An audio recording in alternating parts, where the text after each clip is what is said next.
cold breeze swept through the small Texas college town, turning the evening sky a dull shade of steel. Mark Davis tightened his jacket as he walked home from campus, his backpack weighing heavily on one shoulder.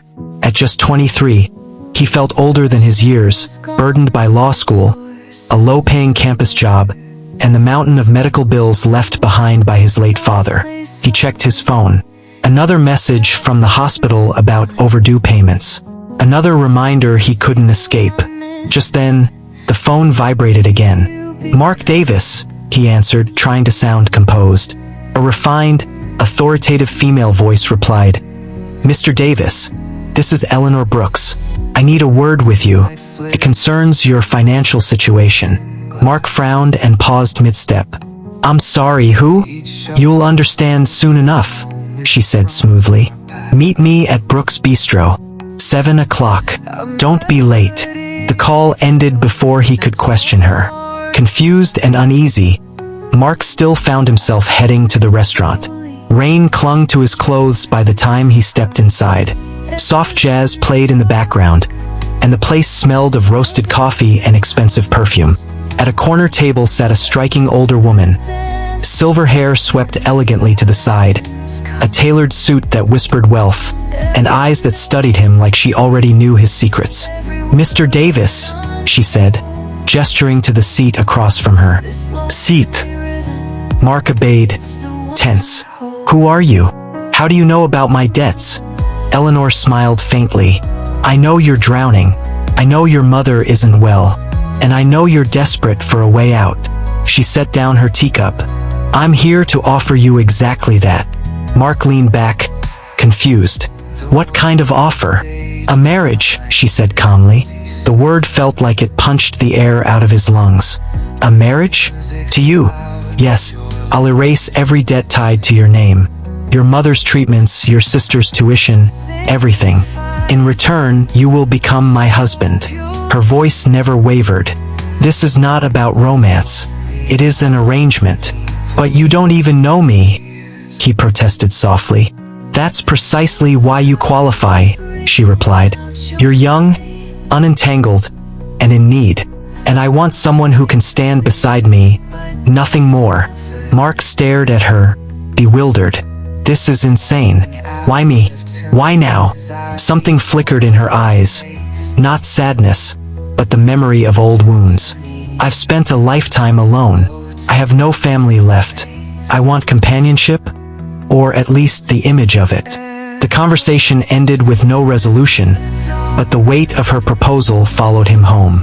When he told his mother later that night, she didn't react with shock, but with worry. "Mark," she whispered, her voice weak. "Sometimes life forces choices we would never consider. Maybe this could save us." He hated himself for even thinking about it, but he saw truth in her eyes. The next morning, Mark found himself back at Brooks Bistro. Eleanor sat in her usual composed posture. "You've decided?" she asked, not looking up. Mark took a long breath.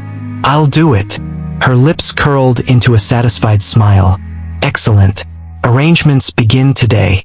7 days later, Mark stood beside Eleanor in a quiet courthouse, exchanging vows with a 71-year-old woman he barely knew. Her lawyer and a notary witnessed the ceremony. When the officiant declared them husband and wife, Eleanor turned to him with a controlled smile. "Welcome to your new life, Mr. Davis."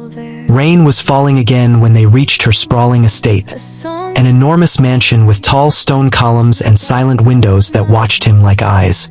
Inside, everything was perfect, yet cold. "Dinner is at 7, Eleanor said before walking away. As Mark followed a housekeeper to his room, a sinking feeling took root in his chest. Had he saved his family, or stepped into something far darker than he imagined? That night, Mark noticed something strange. Every hallway held a locked door, and each one looked like it was hiding a secret meant only for Eleanor. But one door seemed to be whispering his name. Mark woke the next morning in a room that felt more like a museum than a bedroom. Heavy velvet curtains framed the windows, antique furniture lined the walls, and everything smelled faintly of old polish and lavender. Comfort wasn't the goal here, presentation was. By breakfast, he had already gotten lost twice on his way downstairs. Eleanor sat at the far end of a long dining table, dressed immaculately in pearls and soft gray silk. Her posture was straight, her expression unreadable. "Sleep well?" she asked, in a tone that suggested she didn't really care. "It's different here," Mark said carefully. "I'm still getting used to everything." "You will," she replied, slicing into her food with mechanical precision. "Or you won't. But either way, you're here now." There was something chilling about the way she said it. He swallowed. "You never told me much about your husband." A shadow crossed her face, barely visible but unmistakable. "He was a businessman, stubborn, brilliant, and deeply disappointed in those who betrayed him." Mark hesitated. "Did he know my father?" Her knife paused midair. She lifted her gaze slowly, pinning him with cold blue eyes.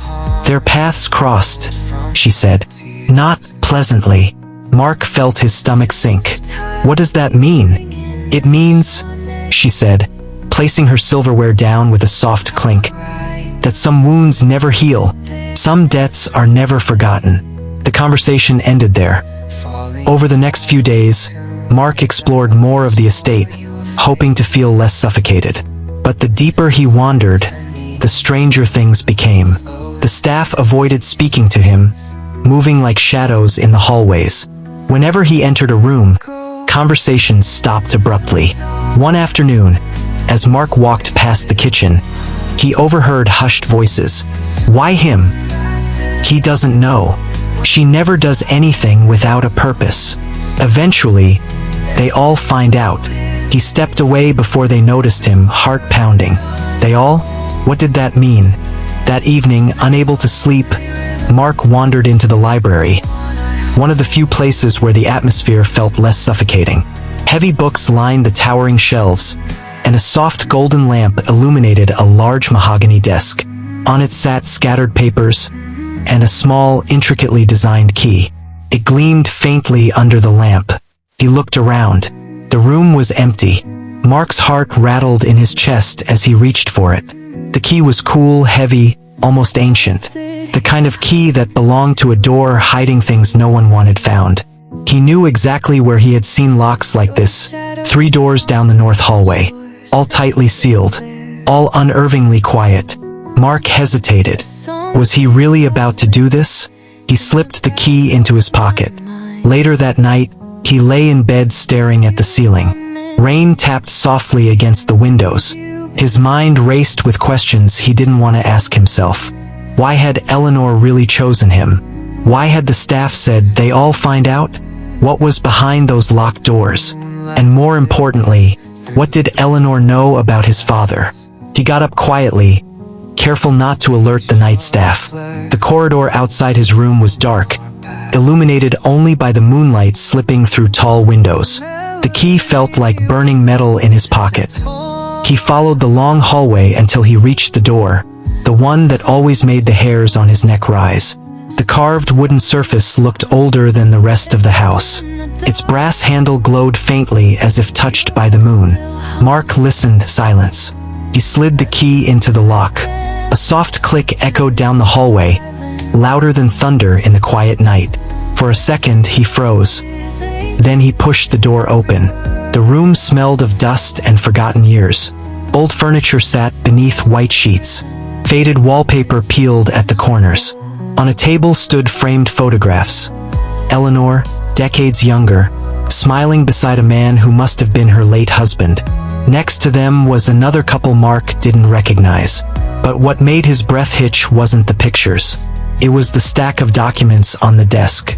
He stepped closer, lifted the papers, and felt his blood run cold. Legal contracts, failed business agreements, accusations written in furious handwriting, and one chilling letter addressed to his father. "You destroyed everything. My family will never forget this." Mark felt the room closing in around him. Then he saw the final page. A marriage license. His name, Eleanor Brooks, dated weeks before the courthouse ceremony. His heart dropped into his stomach. That's when he noticed something else. A leather-bound diary. Just as he reached for it, The door behind him creaked. "Enjoying yourself?" Eleanor's voice cut through the air like a blade. She stepped into the room, eyes cold and knowing. "Curiosity," she whispered, "is a dangerous thing, Mark, especially in my house. Do you know what happens to those who dig too deep?" Eleanor's silhouette filled the doorway, her posture rigid, her expression carved from ice. Mark froze, the diary still halfway open in his hand. The silence between them felt thick enough to choke him. "So," she said softly, stepping inside, "you found the room." Mark swallowed hard. "Why did you hide all of this? Why is my father in these documents? What does this have to do with me?" Eleanor's heels clicked sharply on the wooden floor as she approached. "It is not your place to rummage through my past," she replied, "and certainly not your place to ask questions." Mark forced himself to stand straighter. "I deserve answers. You brought me here. You married me. And everything in this room tells me it wasn't because you wanted companionship."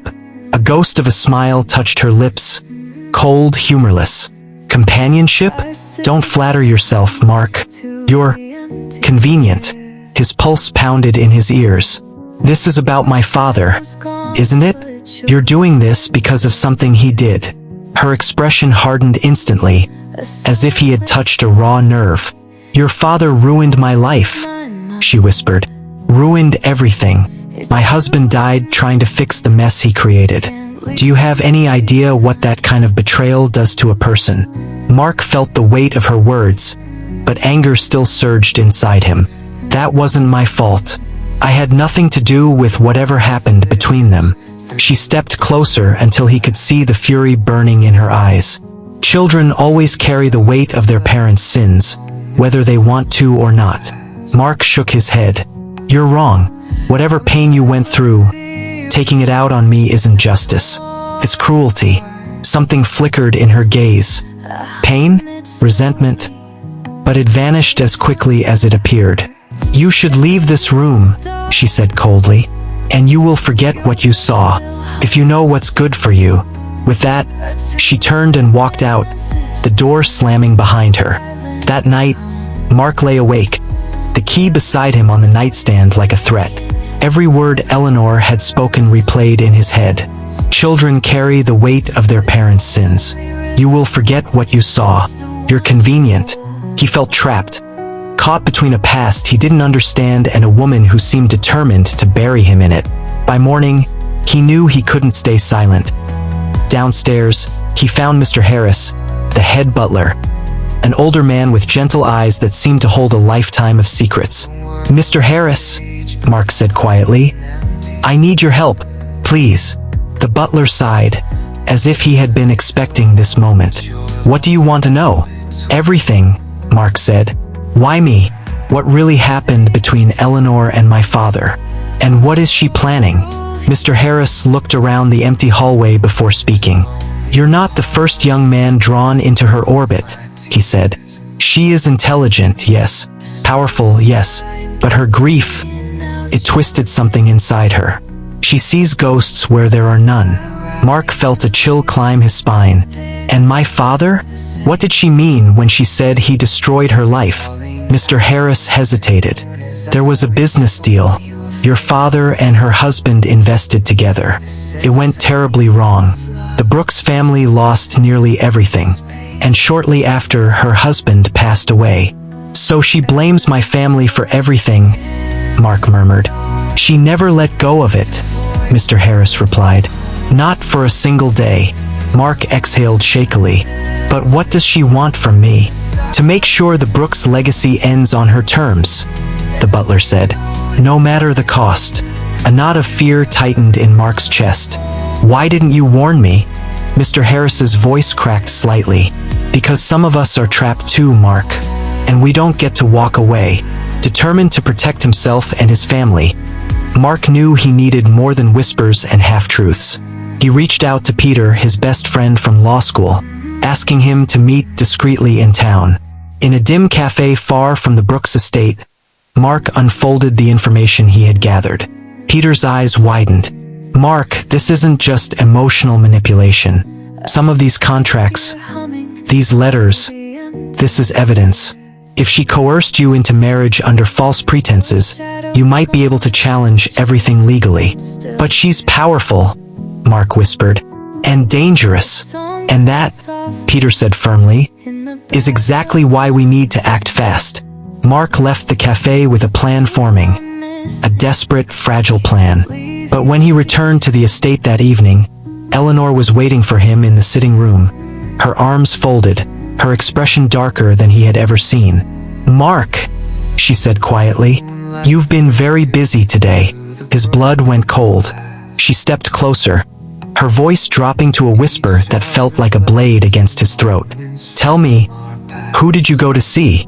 Before Mark could answer, Eleanor smiled. A slow, dangerous smile. "Careful," she murmured. "One wrong move, and you won't leave this house at all." Mark's throat tightened as Eleanor stepped closer. Her perfume, light, expensive, suffocating, wrapped around him like invisible chains. Every instinct told him to run, but his feet felt rooted to the marble floor. "I asked you a question," she said softly. "Where did you go today?" Mark forced his breathing to steady. "Just out for air. I needed space." Eleanor studied him as though dissecting every muscle twitch. "Space?" she repeated, rolling the word on her tongue as if tasting poison. "You seem to forget that what happens in this house affects both of us." "Does it?" Mark shot back before he could stop himself. "Or does it only affect whatever revenge plan you're still chasing?" For a moment, Eleanor's expression cracked. Pain flashed through her eyes before hardening again.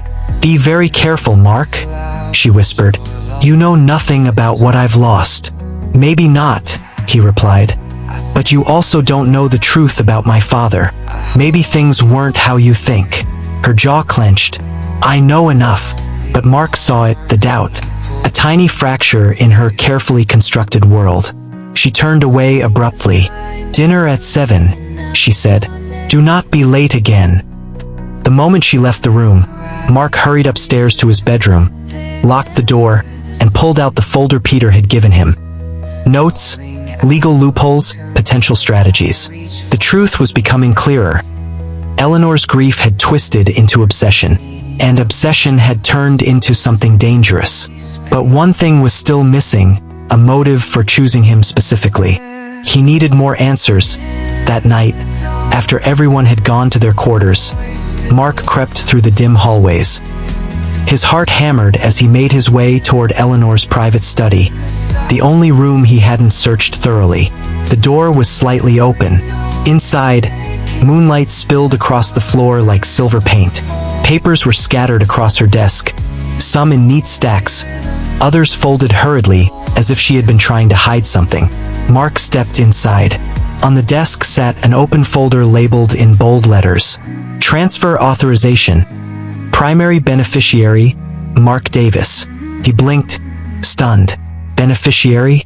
Why would she make him her sole heir? He flipped through the pages, financial statements, estate documents, and a will drafted only a month earlier. She had named him as the inheritor of everything. All of it. The mansion, the businesses, her fortune. Mark staggered backward. None of this made sense. If she hated his family so much, why give him everything? Footsteps echoed outside the study. Mark froze. Mr. Harris appeared in the doorway, his face pale. "You shouldn't be in here, Harris." Mark held up the documents. "Why would she leave everything to me?" The old butler closed his eyes, grief and guilt mixing in his expression. "Because, Mark, she wants you trapped, entangled in her legacy so deeply that even if she dies, you remain bound to her story." "That doesn't answer the why," Mark insisted. Mr. Harris hesitated before stepping closer. "Because you're the last piece of a cycle she believes must be completed. In her mind, she lost everything because of your father. Now she thinks giving everything to you, and watching you struggle under the weight of it, will finally settle her pain." Mark felt sick. "So this isn't generosity. It's punishment. It's obsession," Mr. Harris corrected. "And obsession doesn't end peacefully." The next morning, Mark moved carefully, watching his every step. Eleanor observed him with sharp eyes at breakfast, her teacup poised between her fingers like a weapon. "You seem unsettled," she said. "I'm fine," Mark lied. "Good," she replied, "because we have a meeting today. Some changes are being finalized." "What kind of changes?" Mark asked. She smiled. "The kind that make our marriage permanent." Mark nearly dropped his fork. "Permanent." "Yes," she said, dabbing her mouth with a napkin. "After today, leaving me will no longer be an option." The drive to the downtown office was silent. Eleanor tapped her nails on her leather purse, a soft, rhythmic clicking that matched the racing of Mark's heartbeat. Inside the building, she led him to a private conference room. Lawyers sat waiting, a stack of documents placed neatly on the table. Mark glanced at the top page. Irrevocable spousal transfer agreement. Once he signed it, he would be legally tied to Eleanor forever. No escape. No annulment. No reclaiming his old life. Eleanor leaned close enough for him to feel her breath on his ear. "Sign it," she whispered. "And don't make this harder than it needs to be." Mark looked at the pen in his hand, looked at the exits, looked at the lawyers watching him. And then, a loud knock exploded on the conference room door. The handle twisted. The door flew open. A group of officers stepped inside, followed by Peter. "Mark Davis," one officer said urgently. "Step away from the table. You're in danger." The room froze. Eleanor's eyes widened, not in fear, but in cold, simmering rage, as the officers entered. Mark instinctively stepped back from the table, the pen still trembling in his hand. "Mr. Davis," the lead officer said firmly, "we need you to come with us immediately." Eleanor rose slowly. "This is a private legal meeting. You have no right to barge." "We have a warrant," the officer interrupted, handing her the document. "Mrs. Brooks, you are under investigation for multiple counts of financial fraud, coercion, and unlawful manipulation of marital contracts." Mark's heart lurched. She really had been planning to trap him forever. Eleanor's jaw tightened.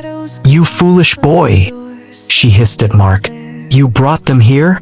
Before Mark could speak, Peter stepped forward. "I did. I gave them everything. The documents, the diary pages, the forged signatures. You left a trail even you couldn't hide." Eleanor looked at Mark, not with hatred, but devastation. "You betrayed me." Mark shook his head, voice shaking. "You betrayed yourself, Eleanor. I didn't want this." For the first time since he'd met her, her expression cracked, something broken and tired sliding through, years of grief rising to the surface. As the officers moved to escort her out, she turned back one last time. "It wasn't supposed to end like this," she whispered. "I only wanted justice." "Justice isn't revenge," Mark said softly. "You lost yourself trying to punish someone who wasn't even here anymore." Eleanor closed her eyes, as if his words stung more than the handcuffs clicking around her wrists. Weeks passed. The courtroom felt cold and impersonal the day Eleanor's trial concluded. Mark sat in the back watching her, no longer powerful, no longer composed. Just a woman who had carried grief for too long and let it consume her. He testified truthfully. He didn't lie. He didn't add blame. He simply told the court what she had done and what he had discovered. His honesty, the paper trail, and her age helped reduce her sentencing. She wasn't a monster, just a wounded soul who had made monstrous choices. When the verdict was read, she looked over her shoulder, meeting Mark's eyes. For the first time, she nodded, a quiet, apologetic gesture. And then she was taken away. A month later, the Brooks estate lawyer contacted Mark, requesting he return to the mansion one final time. The place felt different now, stripped of Eleanor's presence, softer, less suffocating. In the study, the same room where everything had first unraveled, the lawyer handed Mark an envelope. Eleanor's handwriting marked the front. His hands trembled as he opened it. "Mark, if you're reading this, it means life has forced me to confront what I refused to see for years. Your father wasn't innocent, but neither was I. I let pain devour every corner of my world. I blamed you for a story you were never part of. And perhaps, in some twisted way, I hoped hurting you would fill the emptiness Harold's death left behind. But you showed me something I never expected, kindness, even when you were afraid. Honesty, even when you earned nothing from it. Compassion, even when I offered you none. The estate is yours, not to trap you, not to punish you, but because you deserve a chance to build something better than what I left behind. I hope you use it well. Eleanor Brooks. Mark lowered the letter, a strange ache filling his chest. An ache not of fear or anger, but closure. He sold the mansion soon after. Its walls held too much sorrow for him to stay. With the money, he cleared every debt tied to his family.